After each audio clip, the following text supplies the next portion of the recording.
여러분 안녕하십니까? 다양한 뉴스가 가득한 방송 아주TV 뉴스룸 준하연입니다. 1월 15일 월요일 뉴스 시작하겠습니다. 4월 총선을 앞둔 정치권에서는 각종 현안을 둘러싼 공방이 이어지고 있습니다. 국민의힘은 정치개혁을 외치고 민주당은 이재명 대표 피습 사건을 언급하며 서로 팽팽하게 맞서고 있습니다. 북한이 어제 고체 연료를 사용한 극초음속 중장거리 탄도미사일 시험 발사에 성공했다고 주장했습니다. 국방부는 직접적 도발 시 압도적 대응에 나서겠다고 밝혔습니다. 정부가 의대 정원을 늘리겠다고 말한 뒤 석 달이 지났습니다.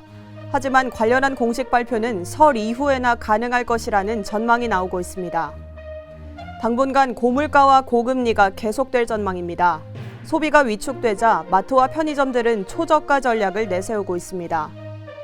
정부가 정비 사업의 속도를 올리기 위해 안전진단 규제 완화 정책을 내놨습니다.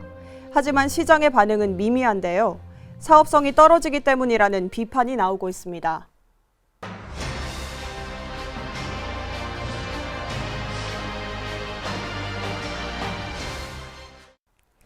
(4월) 총선을 앞두고 정치권에서는 각종 현안을 둘러싼 치열한 공방이 이어지고 있습니다.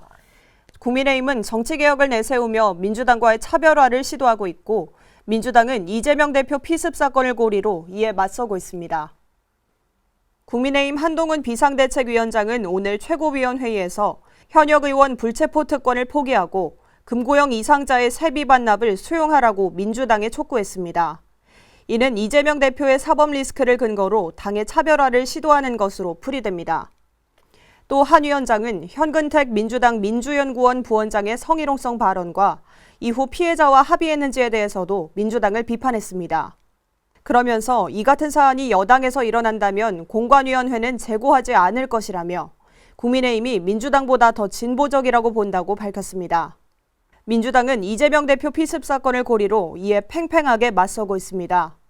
전현희 대책위원장은 어제 현 정부가 사건과 수사를 축소 왜곡하려 하고 있고 언론 통제가 일어나고 있다는 의혹이 제기되고 있다며 이와 관련해 법적 대응을 할 것이라고 말했습니다. 북한은 어제 새해 들어 처음으로 쏜 미사일이 고체 연료를 사용한 극초음속 중장거리 탄도미사일이라고 주장했는데요. 이는 북한이 핵미사일 고도화 일정표에 따라 고체 연료 미사일 3종을 완성하려는 것으로 해석되고 있습니다. 조선중앙통신은 시험 발사가 성공적이었다면서 주변국의 안전에 그 어떤 영향도 주지 않고 지역의 정세와도 무관하게 진행됐다고 밝혔습니다. 북한이 이번에 시험 발사했다고 주장한 극초음속 미사일은 탄두부가 분리된 이후에는 저고도에서 날기 때문에 요격하기 어렵고 고체 연료를 써서 연료 주입 시간이 별도로 필요하지 않아 기습 공격에 유리합니다. 전문가들은 북한의 이번 IRBM 시험 발사가 한미 전략 자산과 킬체인을 동시에 무력화하려는 목적일 것이라 내다봤습니다. 북한의 극초음속 미사일 발사는 지난 2022년 1월 이후 약 2년 만입니다. 이번 발사는 핵미사일 고도화 일정표에 따라 단거리, 장거리, 중장거리에 이르는 고체 연료 미사일 3종을 완성하려는 것으로 보입니다. 국방부는 북한의 이러한 행태가 유엔 안보리 결의 위반이라며 즉각 중단할 것을 촉구했고 직접적 도발 시 엄중히 대응하겠다고 경고했습니다. 의대 정원을 늘리겠다고 정부가 말한 지 벌써 석 달이 지났죠.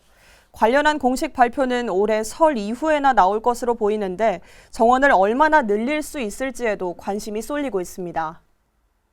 정부는 지난해 10월에는 2025년도 의대 정원을 500명 정도 늘린다고 말했지만 전국 대학들의 수요조사를 거치며 인원이 1000명대로 늘었고 최근엔 2000명 안팎까지 늘릴 거라는 전망도 나오고 있습니다. 필수 의료와 지역 의료의 위기를 해소해야 한다는 게 정부의 의견이라 이번 정부 임기에 3,000명을 늘려 사실상 2배까지 확대할 것이라는 분석도 있습니다. 문제는 시점입니다. 이미 발표를 몇 차례 미뤘는데 지금도 보건복지부 업무 보고가 조금씩 늦춰지는 것으로 알려졌습니다. 또 지난 2020년과 같은 사례를 반복하지 않기 위해 설 연휴 전후로 미뤄질 수 있다는 관측도 나오고 있습니다. 당시에는 대한의사협회와 전공의들의 파업으로 증원 정책이 무산됐는데 설 전후로 발표를 하면 파업 효과가 줄어들 가능성이 있어서입니다. 의사단체들은 이미 의대 증원에 강경하게 대응하겠다고 밝혔지만 여론이 압도적으로 의대 증원에 찬성하고 있어서 의견을 강력하게 피력하는 것은 다소 자제하는 분위기입니다. 올해도 당분간 고물가와 고금리가 계속될 것으로 보입니다. 경제가 안 좋으니 소비자들도 좀처럼 지갑을 잘 열지 않고 있는데요. 이에 마트와 편의점들은 앞다투어 초저가 전략을 내놓고 있습니다. 지난달 이어진 폭설과 한파로 농산물 가격이 가파르게 뛰면서 새해에도 밥상 물가는 끊임없이 오르고 있습니다. 올해 대파 가격은 1kg당 4,000원대로 평년보다 33% 높습니다. 기상재해로 생산량이 준 사과는 16%, 감귤은 45%나 가격이 올랐습니다. 소비자들의 지갑이 굳게 닫히자 마트들은 초저가 전략으로 승부수를 띄우는 모습입니다. 한 대형마트는 올해 내내 매달 식품 3가지씩을 초저가에 제공한다고 밝히기도 했습니다. 이번 달 가격 할인에 나선 삼겹살과 대파, 호빵은 지난해보다 매출이 최대 140% 정도 늘었습니다. 빅데이터 알고리즘으로 최저가를 설정하고 다른 곳보다 비싸게 사면 차액을 포인트로 적립해주는 곳도 생겼습니다.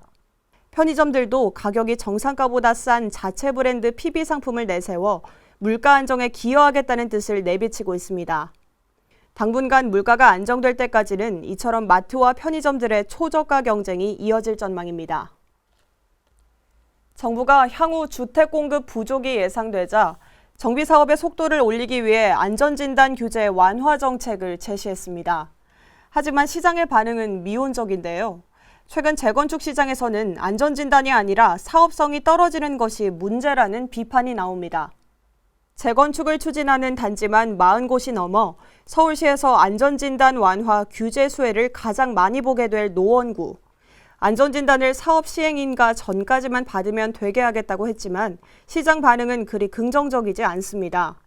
수익이 나지 않으면 규제를 완화해도 재건축 사업 진척이 어려운데 당장 재건축 사업성이 좋아지기는 어려운 상황이기 때문입니다. 지금은 고금리 상황에서 공사비는 오르고 집값은 급감한 수도권 일부 지역 구축 아파트들의 재건축 수익성이 낮은 상태입니다. 조합과 시공사가 공사비 관련 갈등을 빚기도 하고 심지어 보유 대지 지분이 작은 소형 아파트에서 조합원 분담금이 수억 원대로 집값보다 많이 나오기도 합니다. 또 안전진단 연기를 위한 도시정비법 개정이 국회 문턱을 넘을 수 있을지에 대해서도 우려가 커서 앞으로 시장의 혼란이 가중될 수 있다는 전망입니다. 앞으로 소상공인은 고효율 세탁기, 건조기, 냉장고 같은 가전제품을 살 때 정부 지원을 최대 40%까지 받을 수 있게 됩니다. 산업통상자원부는 소상공인을 위한 고효율 기기의 보급에 지원되는 예산이 지난해 300억 원에서 올해 750억 원으로 늘어 관련 사업이 확대된다고 발표했습니다. 이에 따라 지원되는 품목은 기존 냉난방기에서 세탁기, 건조기, 냉장고를 추가해 4개 품목으로 늘었고 제품 구매 비용은 한국전력을 통해 최대 40%까지 지원할 예정입니다. 정부는 관련 접수는 3월부터 시작되며 올해 1월 1일부터 구매한 소상공인도 구매 비용을 소급 지원할 예정이라고 덧붙였습니다. 기상재해로 사과와 배 가격이 가파르게 뛰자 서울 과일 선물 가격도 지난해보다 60% 가까이 올랐습니다. 한국농수산식품유통공사에 따르면 지난 10일 기준 사과 소매 가격은 1년 전보다 약 29%, 배는 27% 뛰었습니다.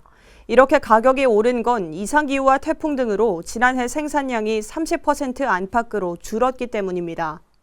이 영향으로 올해 설 선물 세트 가격도 올라 사과 선물 세트는 가격 상승폭이 평균 20에서 30% 정도인 것으로 나타났습니다. 이어서 날씨 전해드립니다. 비구름 뒤로 북서쪽에서 찬 공기가 밀려오면서 밤사이 기온이 크게 떨어졌습니다. 낮 동안에도 찬바람이 불면서 종일 춥겠는데요. 낮 현재 서울의 체감온도도 영하 7도에 머물고 있습니다. 경기 북동부와 강원 지역에는 한파주의보와 경보까지 발령된 상황이니까요. 옷차림 따뜻하게 해주셔야겠습니다. 이번 추위는 내일 아침까지 계속될 전망입니다. 내일도 서울의 아침 기온 영하 7도까지 떨어지겠고요. 경기 연천과 강원 평창, 철원 등지는 한파 경보가 내려져서 영하 15도 안팎의 매서운 추위가 이어지겠습니다. 이번 추위는 내일 낮부터 점차 꺾이면서 남은 한 주는 심한 추위 없겠습니다. 다만 이번 주 후반에는 영동과 충청 이남 지방에 비나 눈이 내리겠습니다. 눈비 소식으로 피해 없도록 대비 잘해주시기 바라겠고요. 동해안 곳곳엔 건조특보가 내려진 상황에서 바람도 강하게 불고 있습니다. 불씨 관리 잘해주셔야겠습니다. 오늘 준비된 뉴스는 여기까지입니다. 월요일 아주TV 뉴스룸 마칩니다. 저희는 내일 저녁 6시에 다시 찾아뵙겠습니다. 시청해주신 여러분 고맙습니다.